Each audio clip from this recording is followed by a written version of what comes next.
This is Kathy Bedell with MyStampingSpot.com, and today is the last Monday of the month, which means it is time for my monthly series, Why Do I Need That Stamparatus? This is episode 4, and we're going to talk about background stamps. So I have my Stamparatus. I'm only going to need one plate today, so I'm going to put the other one aside. It's my silicone mat we've discussed before, and I don't need the foam mat today. So I'm just going to put my one plate on here. I probably should have turned my camera the other way. I apologize. Hopefully you'll be able to see everything. All right, so we're going to talk about these big background stamps. If you've ever used these, you know how incredibly large the block is for this. This is candy canes. This is coming out in a few days. Very exciting, about a week.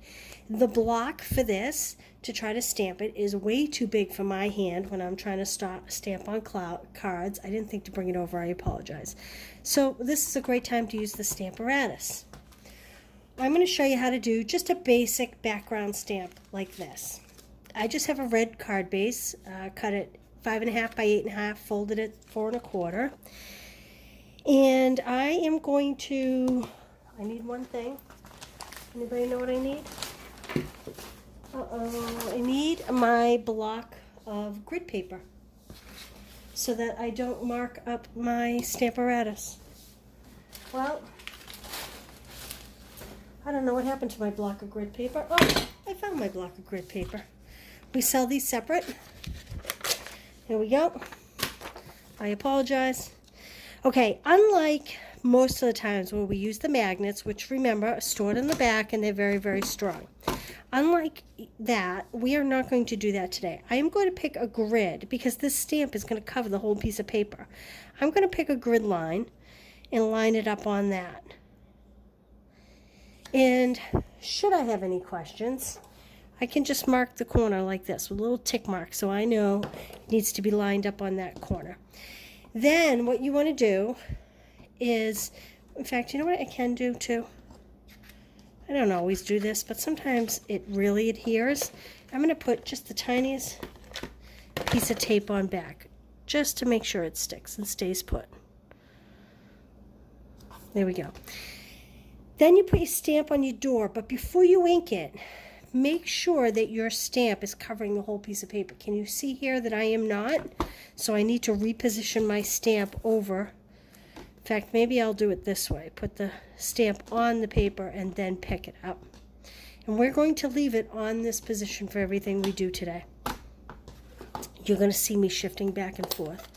Stamparatus, this is the best tool for any background stamping, because you can stamp repeatedly if you don't get good ink coverage, and you'll always get a nice crisp result. So I'm a little light up here. I'm going to add a little more ink to this side like this, and voila, we have our nice piece of background stamped paper. All I did here was add a ribbon, a little punch. This greeting is from Holly Jolly Wishes, which will also be coming out very soon. This ribbon will be new, and these little gems will be new. These are the silver and clear epoxy gems. Some are silver and some are clear, literally. Okay? All right, so that's our first card. Pretty easy, right? Stamparatus makes it incredibly easy. All right, we're going to do one that's a little bit more complicated. See how I'm using it as a background stamp, but I have more of like an eclectic look to it. I'm actually going to tear pieces of sticky note. We'll put that there. So I have a piece of white. I always cheat sheet, piece of white cut at 3 1/4 by 4 1/4. My red layer, in case you were wondering, is 3 1/2 by 4 1/2. This is 1 1/2 by 5 1/2, I believe. So same thing. I'm going to take that tick mark corner because I know that my stamp is lined up there. Now I really don't even have to add tape to this because our sticky notes are going to do the work for us in holding this down, but I'm doing it anyway. You don't want a lot of tape because you don't want to bend. You don't want to bend the cardstock pulling it up. So what we're going to do here is we're going to take sticky notes. I use sticky notes for everything. And we're going to just randomly tear pieces. And we're going to help to hold down the cardstock with it. You can do as thinner stripes or as thicker stripes as you like this. Now mine didn't meet, but that's okay, because I am just going to kind of overlap here like that, and get another sticky note, and we'll cut another long piece like this. There's really no rhyme or reason. Now, this time I did diagonal stripes on that one. I think I'm going to be a little kind of funkier on this one and make it a little more abstract, just so you can see the difference. I think I'll do that one a little thinner, like this. Maybe have it come like that. Maybe we'll have this one come like this. There we go. That's going to be pretty funky. Almost as a starburst, isn't it? So hopefully you can see I'm inking up my ink. And again, beautiful thing about the Stamparatus is if you don't get enough ink the first time, you can redo it. Now, this needs a little more pressure, if you can tell by the way I'm shaking my table, than normal. Because anywhere where the edge meets the paper, that's a little ridge. It doesn't seem like much, but in the stamping world, that is a big ridge. So again, it seems to be this side I'm not getting good coverage on. So I'm going to just ink that up a little bit. Press that down a little bit. And let's see what we have. Pretty cool, right? Now, you could add ribbon. There's so many things you could do with this. You could actually use pieces, cover that up, and do a different background stamp in here.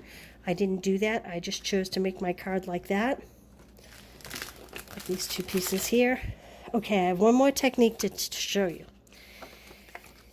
Now, sometimes we want plain and simple. We do not want a lot of bling. And if you don't want a lot of bling, this is the way for you. This is literally a half sheet of cardstock, cut at 8.5 by 5.5, scored at 4 1/4, and one piece of 4 by 5 1/4. Now I'm going to line that up where I know my stamp sits, and again we're going to use a sticky note. I'm going to use this punch. And you want to make sure that you punch on the sticky so that it will, this is where my adhesive is. You want to make sure that you get that when you punch. Oh, it's bent. There we go. So that you can use it to adhere it.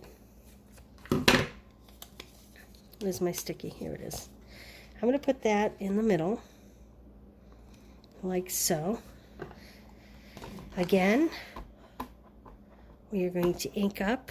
Ooh, look at this. I can already tell that's not going to cover. So I'm going to move this up a little bit so that I make sure it's covered.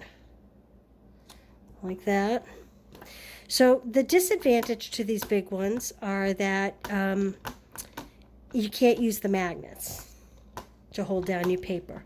But I showed you a couple tricks. If you're using sticky notes, you can use your adhesive and just put a little dab on the back. The most important thing is to mark tick lines on your scrap paper so that you know exactly where it goes should you have to re-ink. Okay.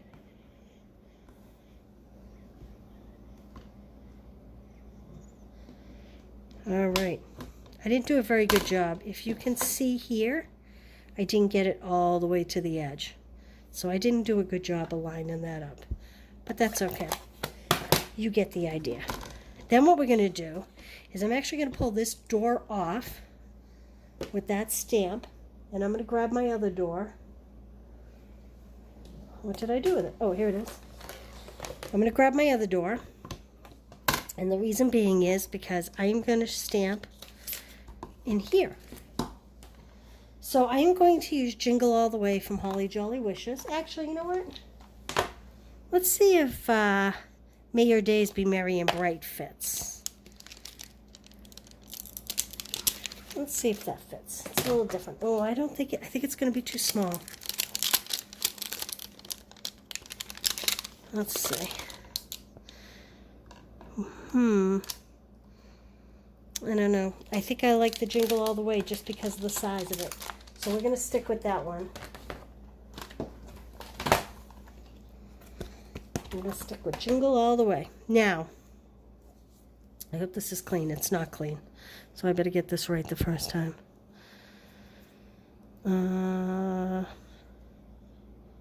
Jeez, I'm having trouble. Here we go. So I'm going to set that where I want it to be. Use my door to pick it up. I have just a black Memento ink I'm using. And I'm going to ink up like this. Stamp it. And voila. Your layer is done. And that's for about as simple stamping as you can get. Hey, KB, thanks for tuning in today. Okay, so Stamparatus is awesome for these great big background stamps. We have so many. This particular technique here with the sticky notes may be best with like a nature scene, like a big, we had a burlap stamp. We had a like one that almost looked like a rock wall. This technique would probably be better for that than with the candy canes, but I just love the candy canes and it's going to be available very soon. So I really just wanted to show you that. All right, well, thanks for joining me this month for Why Do I Need That Stamparatus? And I will see you on the last Monday of August. Can you believe? Summer will almost be over next time we meet. Thanks for joining me. If you need to go back and rewatch this, you can always go to my YouTube. Just go to YouTube and search My Stamping Spot, and my videos will pop up. All right? Thanks for joining me today. Bye.